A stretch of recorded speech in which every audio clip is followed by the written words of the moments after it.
Qui libère des milliards. Et un avion est à la une, hein, justement, des milliards cachés aux USA et en Suisse. La redevance de sécurité collectée par une société étrangère fait l'objet d'une enquête de Libération qui est derrière Secuport LLC.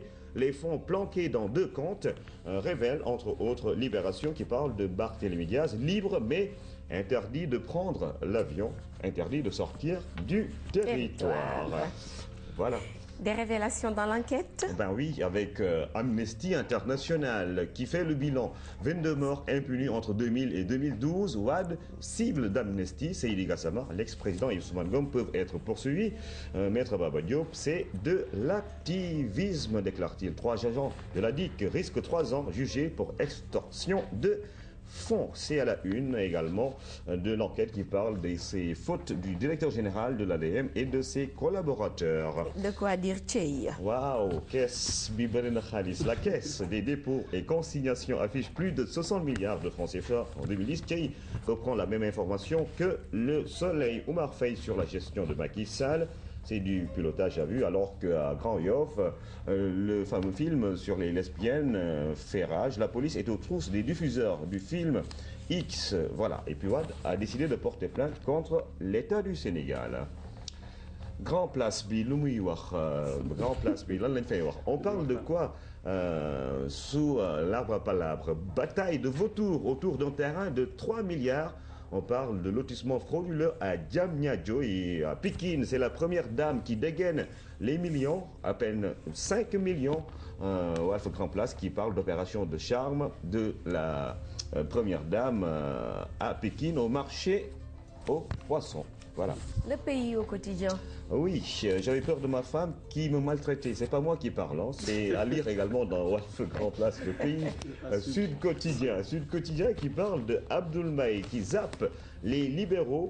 On parle de l'Assemblée nationale et de la déclaration de politique générale pas encore faite.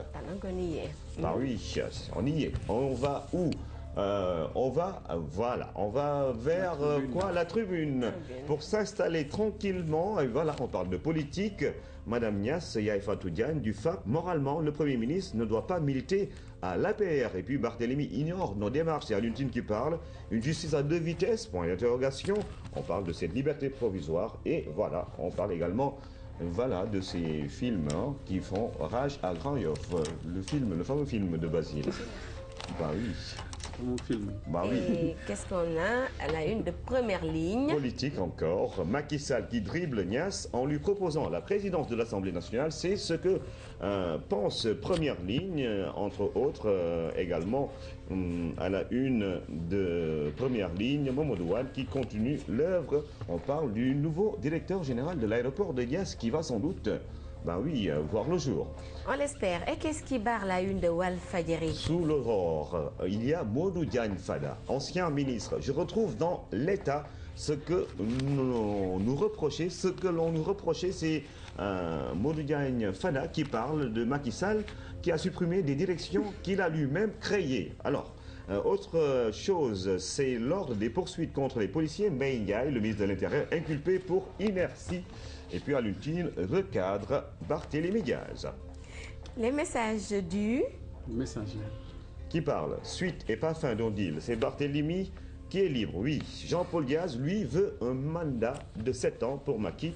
Voilà, le père et le fils sont à la une. Et puis, il a été à l'origine de la pétition contre Macky à l'Assemblée nationale. C'est le chef de cabinet, l'ancien de Khoureyssi Thiam, Hassan Sow, qui parle et qui, accuse. Le père, le fils, la mère, la fille. Bah oui. Et ça fait un bon cocktail pour Réumi. Bah oui, les enfants de la République sont à la une. On parle de ceux-là qui ont perdu la vie pour la démocratie au Sénégal. 22 morts en 12 ans d'alternance. Les crimes d'un régime sont à la une de Réumi. Et puis poursuite contre les pilleurs de la République, des cellules en réfection dans les prisons. L'État prépare le séjour carcéral des ministres et autres DG épinglés dans les audits. Voilà. Envie de faire du sport? Oui, on va au stade alors. Du sport dans les géoles, il n'y a pas trop de sportifs. Ah oui, certainement. Si. Ici, il y a un terrain de basket à Robes, et de football. On va vers une mission difficile en tout cas. C'est Idrissa Gana Gueye qui parle du mondial 2014 à la une de Stade Damdoy et Koundoul forfait pour Maroc-Sénégal du 25 mai. Voilà. Walf Sport. Walf Sport. Je sais contrer son Simpi. Simpi ou la Simpi? Bon, je pense que c'est Simpi. Hein. Simpi. Si Ama. Simpi, hein. Simpi. Ouais, c'est Simpi. Simpi, c'est la fameuse technique de Guigui. En tout cas, si Ama encaisse mon coup, révèle Guigui, voilà, ce sera presque la fin hein, pour Ama Baldé selon Guigui. Ça, c'est un grand show déjà. Ben oui, et regardez les images à la une de Sunulamb. Ils se sont lancés des flèches et ils sont passés à l'acte. Déjà Voilà. Guigui est allé attaquer Ama Baldé qui le plaque en direct sur Sunulamb. Et regardez l'image, Ama a fait carrément hein, ce qu'il fallait faire quand on l'attaque. Et voilà, Guigui a failli être terrassé s'il ne l'a pas été. Et puis, ce n'est qu'un premier round. Et puis attention à la violence, un supporter blessé à coups de machette, c'est dans l'arène. Voilà. On reviendra sur les autres quotidiens, le pays au quotidien et tout le reste dans la revue de presse.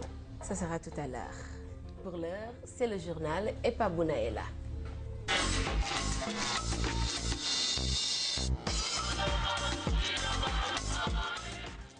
Les titres de cette édition: visite du ministre de la Communication et des TIC au centre incubateur des technologies de l'information et de la communication. La tutelle promet de renforcer le secteur. Et puis sur l'international en Égypte, le premier scrutin de l'après-Moubarak a enregistré un fort taux de participation des femmes. Merci Angélique, merci à vous chers amis téléspectateurs. Restez avec nous, nous sommes partis pour la toute première édition de cette matinale. Les TIC, un véritable potentiel de développement. Le gouvernement compte s'appuyer sur ce secteur pour renforcer la croissance économique. La tutelle l'a réaffirmé lors de sa visite au centre incubateur des techniques de l'information et de la communication.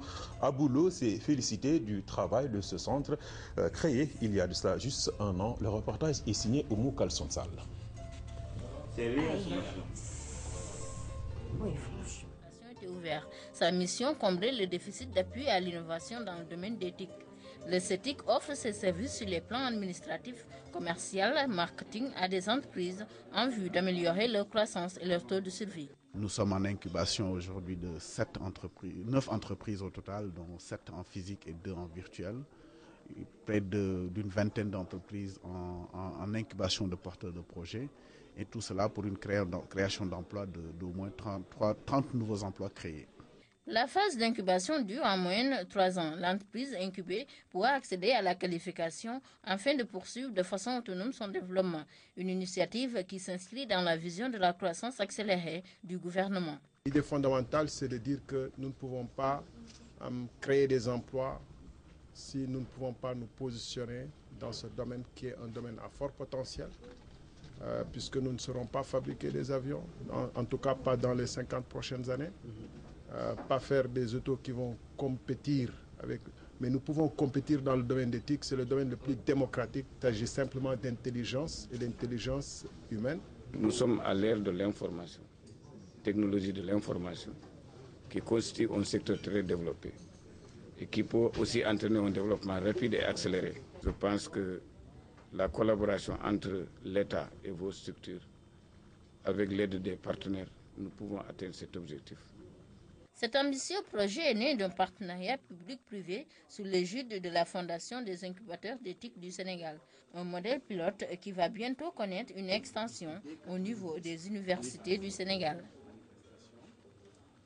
Pour un renforcement du dispositif stratégique de la gouvernance publique, le président de la République a annoncé la création d'une structure de lutte contre la corruption, l'évaluation des politiques publiques ou le recouvrement des biens mal acquis, des mesures globalement bien appréciées dans le dossier signé d'Ahaba.